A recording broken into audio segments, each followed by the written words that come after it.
It started as a normal evening. Nothing unusual. Nothing that would have made me suspect what was about to unfold. Serafina grabbed a leash, whistling for Luna, our golden retriever. "I'll be back soon," she called over her shoulder, slipping on her sneakers. I glanced up from my laptop. "Want me to come with you?" She shook her head, smiling. "Nah, just a quick walk around the block." "All right, be safe." She leaned in, pressing a kiss to my cheek. "I always am." And then she left. I didn't think twice about it. Why would I?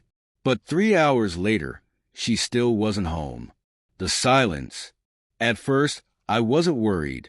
Maybe she ran into a neighbor. Maybe she took a longer route. Maybe Luna was being difficult.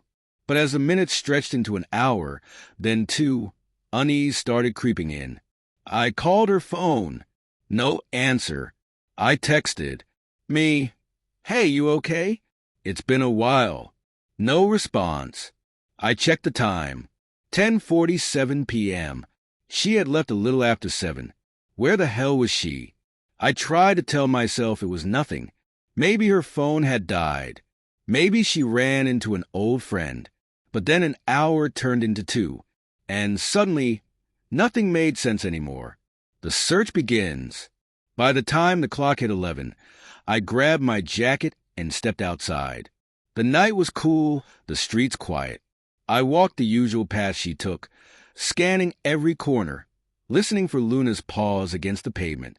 Nothing. I stopped a passing neighbor, an older man who often walked his own dog around this time. "Hey, have you seen Serafina? She took Luna out a few hours ago, but hasn't come back." He frowned, shaking his head. "Not tonight. Usually see her by the park, but haven't been out there yet."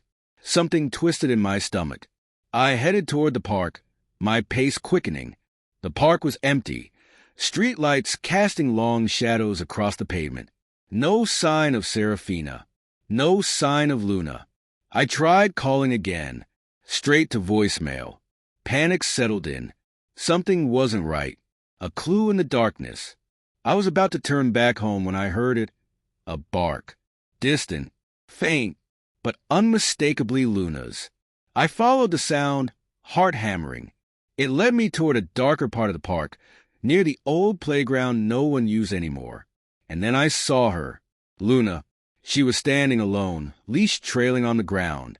But Serafina was nowhere in sight. I rushed over, kneeling beside her. "Luna? Where's Serafina?" The dog whimpered, pressing against me, her body trembling. I looked around wildly, scanning the empty park, the quiet streets. She was gone. Where the hell did she go? I yanked out my phone, hands shaking as I dialed again. Still no answer. I took a deep breath, trying to think rationally. Maybe she had dropped the leash and Luna ran off. Maybe she went looking for her and got lost. But if that were true, she would have called me. I pulled out my flashlight, scanning the area, and then I saw it. Her phone, lying on the ground near the swings. The screen was cracked, dirt smeared across the glass. I picked it up, my pulse pounding. The battery was dead. What the hell had happened here? Calling for help. I scooped up Luna and practically ran home. As soon as I got inside, I plugged in her phone, waiting impatiently for it to turn on. I tried to convince myself that this wasn't serious, that she would walk through the door any second now, apologizing for losing track of time. But deep down, I knew better. When the phone finally powered up, I immediately checked her last messages. The most recent one was from an unknown number. Unknown, "Are you alone?" Sent at 7:42 p.m. My blood ran cold. Serafina had responded at 7:43 p.m. "Serafina, yes. Who is this?" No reply. Then at 7:49 p.m., another message came through. "Unknown. Stay where you are. I'm coming." And that was it. No outgoing calls. No more texts. Just silence. And now, she was missing. Something feels off. I stared at the screen, rereading the messages over and over again, hoping I had missed something. Anything that would make this make sense. Was she meeting someone? A friend? A stranger? If she had been in danger, why didn't she call me? I scrolled through her older texts. Nothing unusual. But then, I checked her recent deleted messages. And that's when I saw it. A message chain. Completely erased except for one text that had failed to delete properly. Unknown. Same time tonight? Sent yesterday. I gritted my teeth, staring at the words. This wasn't a random abduction. This wasn't just bad luck. She had planned to meet someone. But something had gone wrong. I set the phone down, my hands shaking. I needed to find her, and I needed to know the truth. I sat there staring at Serafina's phone, my mind racing. That message, same time tonight, was proof that this wasn't just a random disappearance. She had planned to meet someone. But if this was something she had been doing regularly, why had she never mentioned it? And more importantly, who was she meeting? Retracing her steps. I knew I couldn't sit here doing nothing. I grabbed my jacket, stuffed Serafina's phone into my pocket, and headed back out to the park. Luna trotted beside me, ears twitching as if she, too, was still searching for her owner. The park was even quieter now, deserted. The only sound was a distant hum of traffic and the occasional rustling of leaves. I stood near the swings, where I had found her phone, and tried to imagine what had happened. She had been here, alone. Someone texted her. She replied. Then a what? Had she willingly left with this person? Or had something more sinister happened? I pulled out my own phone and opened Serafina's chat history again, scrolling back further. There had to be something, some kind of clue. And then I saw it. A different unknown number from 3 weeks ago. Unknown. Same place as last time? Serafina. Yeah, but I can't stay as long tonight. I swallowed hard. This wasn't the first time. Who was she meeting? I copied the numbers and ran a quick search, but nothing came up. No names, no profiles. Just dead ends. I clenched my jaw. If she had been meeting someone secretly, why? Was it an affair? A drug deal? Something else entirely? I looked at Luna, who was sniffing the ground near the swings. Still searching. She had been with Serafina. Had she seen what happened? I crouched down, scratching behind her ears. Where did she go, girl? Luna whined softly, then pulled at the leash, trying to lead me toward the edge of the park. I frowned. Was this the direction Serafina had gone? I let Luna guide me, following her past the benches, past the walking path, toward a small trail leading into the trees. My heart pounded. I had never noticed this path before. It was narrow, overgrown, almost hidden. I hesitated. Then I took a deep breath and followed. The hidden path. The deeper I went, the darker it became. The trees overhead blocked most of the streetlights, and the only illumination came from my phone's flashlight. Luna sniffed at the ground, her movements more cautious now. I didn't like this. Something felt wrong. Then a sound, a rustling up ahead.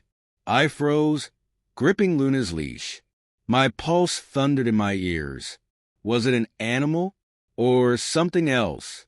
I took a slow step forward, my breath shallow, and then I saw it, a small cabin, barely visible through the trees. It looked abandoned, windows dark, the wood weathered and cracked. But something about it felt off. Why would Serafina have come here? Inside the cabin. I moved closer, my footsteps barely making a sound on the dirt path. Luna whined, ears flattened. She didn't want to go any further. I hesitated at the door. It was slightly ajar. Had someone left in a hurry? Or were they still inside? My throat was dry as I raised a hand and pushed the door open.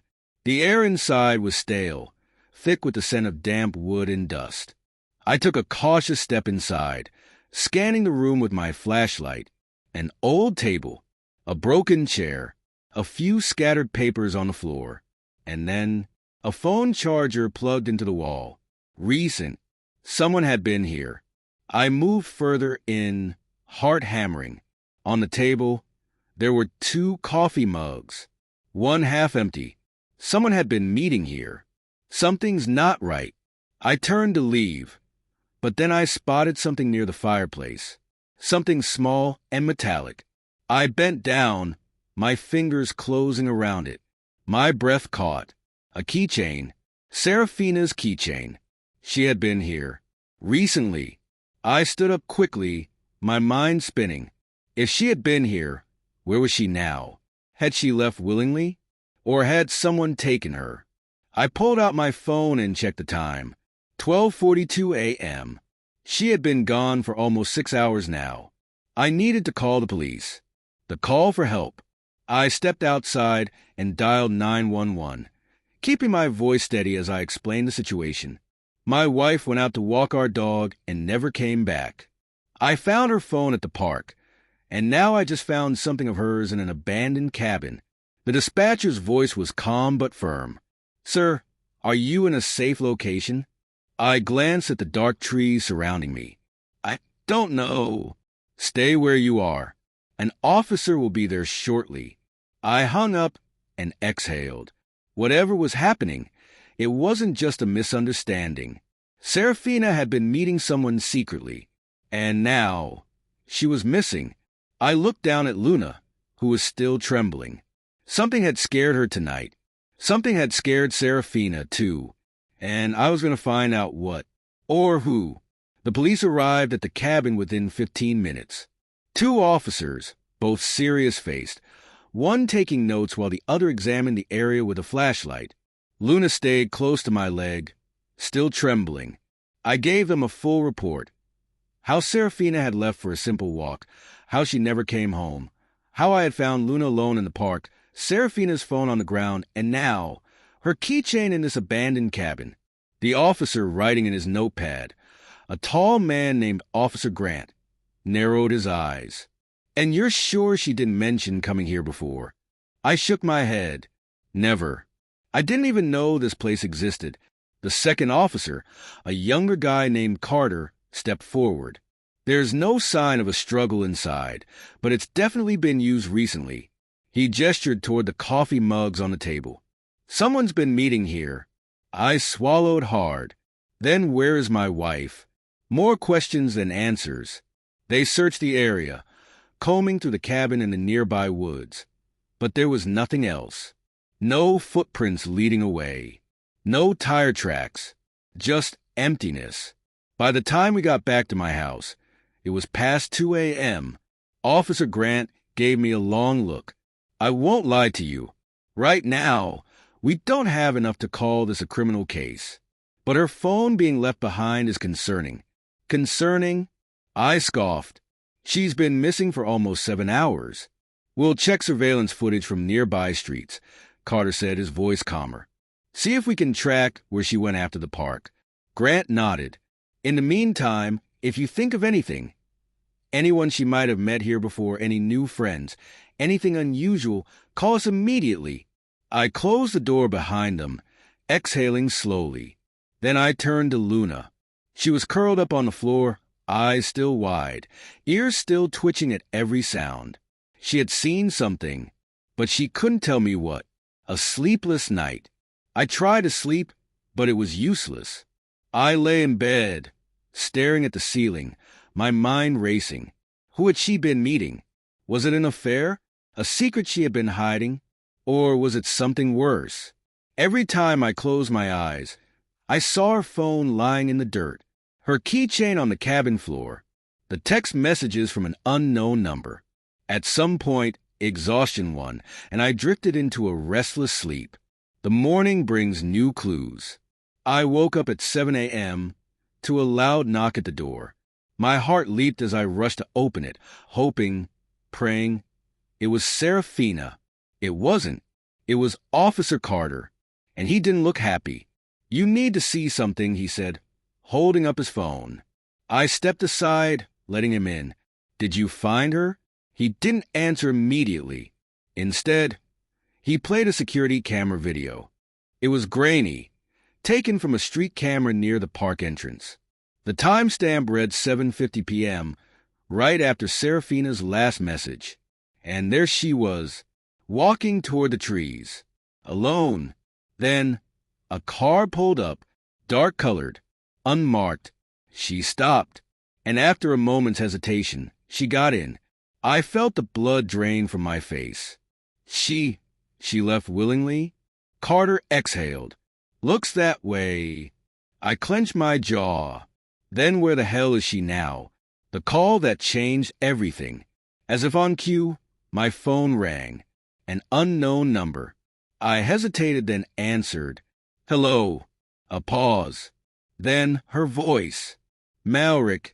I almost dropped the phone. Serafina? Where are you?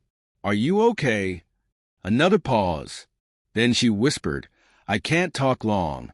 I need you to trust me. Trust you?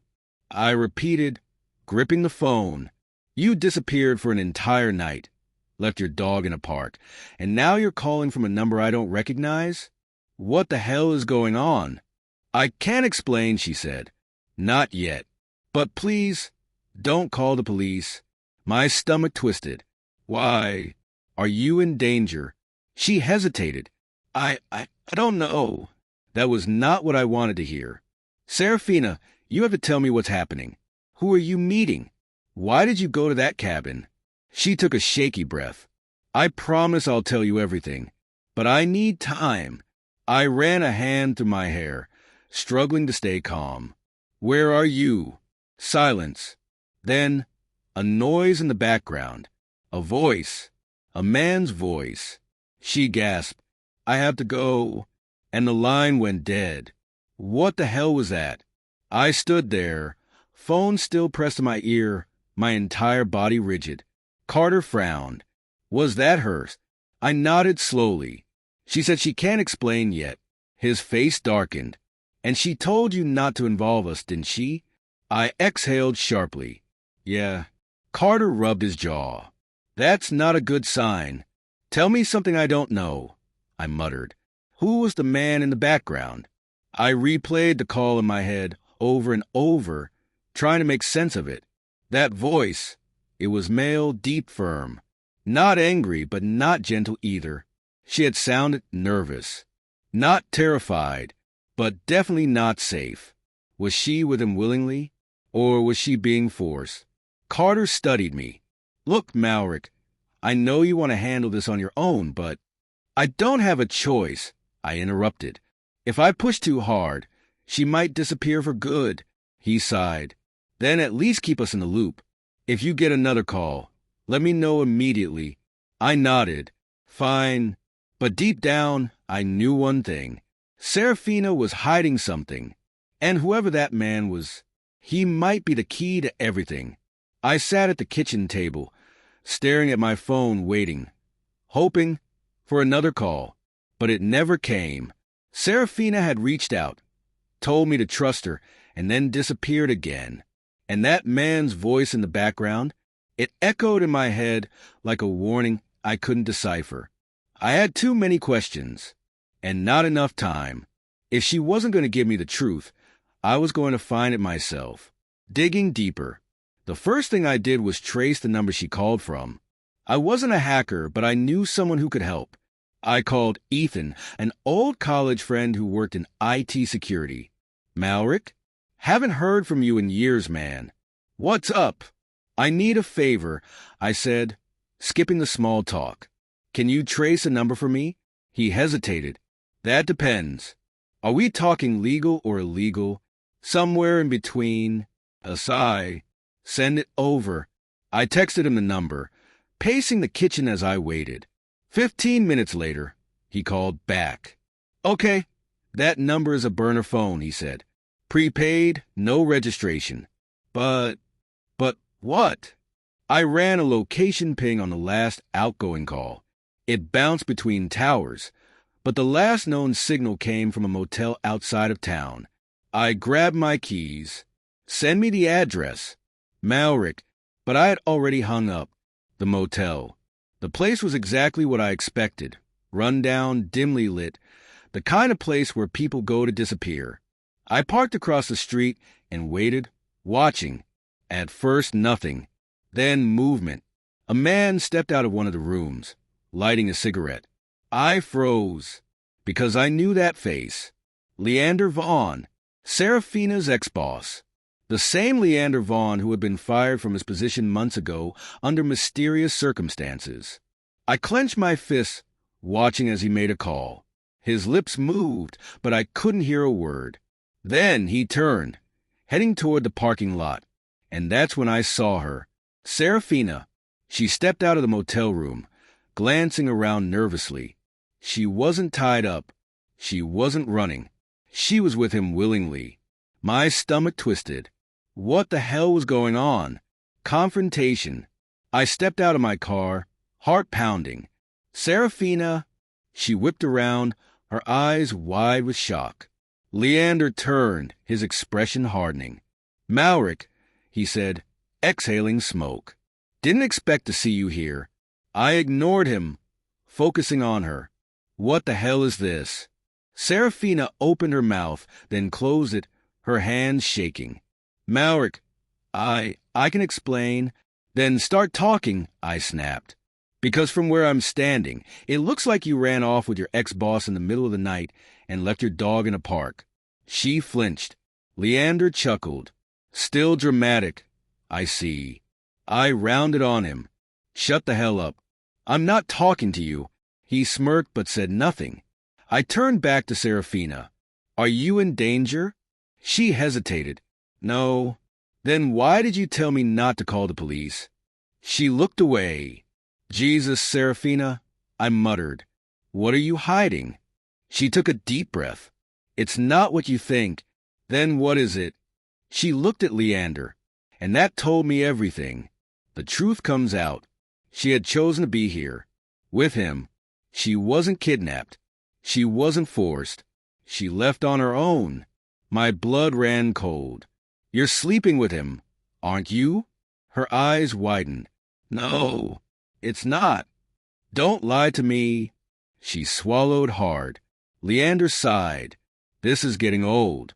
Just tell him, Serafina. I turned to him, rage bubbling up.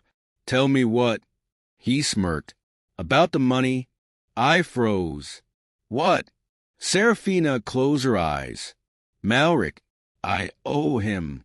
My head spun. Owe him? For what? Leander laughed. Oh, she didn't tell you? Of course. She didn't. Shut up, Leander. Serafina snapped. I stared at her. Tell me. Now. She took a shaky breath. 6 months ago, I borrowed money. From Leander. I narrowed my eyes. Why? She hesitated. Because I got into trouble. I clenched my fists. What kind of trouble? She looked at the ground. Gambling. My breath hitched. You're lying? But deep down, I knew she wasn't. She had always liked poker, betting on stupid things, but I never thought it was serious. Never thought it was this bad. How much? I asked, my voice low. Silence. Serafina, how much? She swallowed hard. $50,000. I felt like I had been punched in the gut. 50,000. I couldn't even speak. Betrayal runs deep. I turned to Leander. And you just gave her that money out of kindness. He smirked. Of course not. I expected it back. With interest, I exhaled sharply, trying to keep my voice steady. And what happens if she doesn't pay? His smile widened. Then we have a problem. I glared at Serafina. So, this is why you disappeared? To run off with him and fix your mess? She grabbed my hands, her eyes desperate. I was trying to protect you. I didn't want you involved. I pulled away. Too late for that. Leander sighed. Look, Malric. She's not going anywhere until the debt is settled. I looked between them, my wife and the man she had run to for help, and I realized something. Serafina had never trusted me enough to tell me the truth. She had chosen him over me. A final decision. I let out a slow breath. You know what? I said, "You can have her, Leander." Serafina gasped. "Malric." "No." I cut her off. "You made your bed. Now lie in it." Her eyes filled with tears. "I never wanted to lose you." I shook my head. "Then you shouldn't have lied." I turned and walked away. And for the first time in a long time, I felt free. I didn't look back as I left the motel. I didn't need to. I could hear Serafina calling my name, her voice cracking with desperation. I could feel her reaching for me, one last attempt to pull me back into her mess. But I was done. I had spent years believing we were a team, that no matter what, we'd face things together. But when the time came, she chose to lie. She chose Leander over me, and I wasn't going to fight for someone who never fought for me. Letting go. I drove home in silence, my mind replaying every conversation, every lie. The signs had been there all along. The late nights, the extra spending, the stress she never explained. I had ignored them, convinced myself that if I trusted her enough, everything would be fine. But trust only works if it goes both ways. And Serafina had never trusted me with the truth. I pulled into the driveway, turned off the engine, and sat there, staring at the house we had built together, a house that no longer felt like home. Then, with a deep breath, I walked inside and started packing, clearing out the past. Every trace of her had to go. The framed pictures on the walls, gone. The clothes she had left behind, packed up and dumped in the garage. The ring on my finger, I slid it off, staring at it for a long moment before setting it on the counter. It didn't belong to me anymore. By the time I finished, the house felt different, lighter, like I could finally breathe again. The last message. The next morning, my phone buzzed with a text. "Serafina, I'm sorry." I stared at the screen. She wasn't begging anymore. She wasn't making excuses. Just one word. But it wasn't enough. I deleted the message without replying. Some things don't deserve a response. The first real morning. The next day, I woke up to silence. Not the heavy, suffocating kind I had felt during the past few weeks. This was different. A peaceful kind of silence. I made coffee, sat by the window, and watched as the world moved on. For the first time in a long time, I wasn't dreading the day ahead. I wasn't thinking about Serafina. I was just here. And that was enough. Moving forward, the days turned into weeks, and slowly, I rebuilt my life. I started going to the gym again, throwing myself into work, reconnecting with old friends. At first, it was hard. Some nights, I still heard her voice in my head, still felt the ghost of her presence in the empty house. But as time passed, the memories faded. And one evening, sitting in a quiet bar, I realized something. I wasn't angry anymore. I wasn't even sad. I was just free. A new beginning. I was finishing my drink when someone slid into the seat next to me. "Didn't expect to see you here," a familiar voice said. I turned, and there she was. "Celia." She smiled, tilting her head. "You look different. Better or worse?" I asked, smirking. She pretended to think. "Better. Definitely better." We talked for hours, laughing, catching up, sharing stories. And for the first time in a long time, it felt easy. No lies. No games. Just two people enjoying the moment. When she got up to leave, she hesitated. "You should call me sometime," she said. I looked at her, at the warmth in her eyes, at the way she wasn't forcing anything. And for the first time, I felt ready. I smiled. "Yeah, I think I will." A life without regret. That night, as I walked home, I thought about how much had changed. A month ago, I had been lost, drowning in confusion, in pain, in questions that had no answers. Now, I didn't need answers anymore. I didn't need closure. I had at the moment I walked away from Serafina and never looked back. I had spent too long trying to make sense of someone else's choices. But I didn't have that anymore. because this was my life now, and I was finally living it on my own terms.